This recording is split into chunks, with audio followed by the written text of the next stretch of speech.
Hi there and welcome. My name is Victor and I'll be your business guru. This channel is for first-time founders who want to understand how businesses actually work.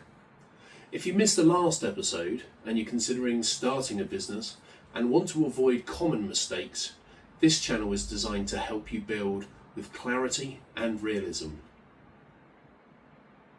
So this is our third episode.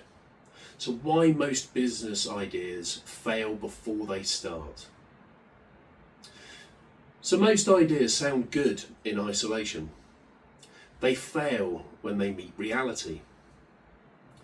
Now, we'll go through the reasons for this. So if you look at ideas versus markets, so a market is not the people who say that they like your idea.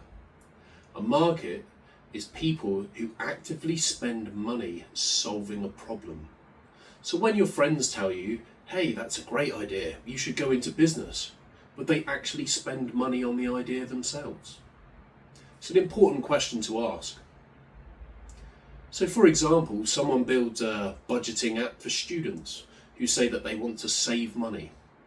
The students aren't actually spending money on budgeting tools. They're spending it on convenience. So this idea would rely heavily on outselling reason.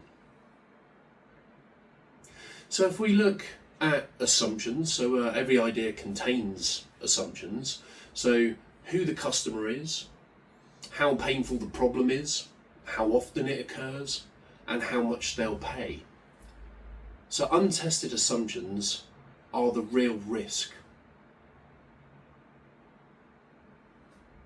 So what we require is something called validation. Now, validation doesn't necessarily mean building, it means observing behavior.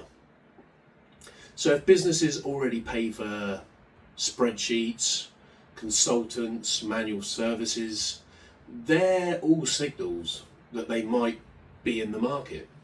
So validation is confirmation that your business is required in the first place. And this is extremely important before considering setting up a business. So what we'll do next is we'll talk about how to tell if an idea is worth testing at all.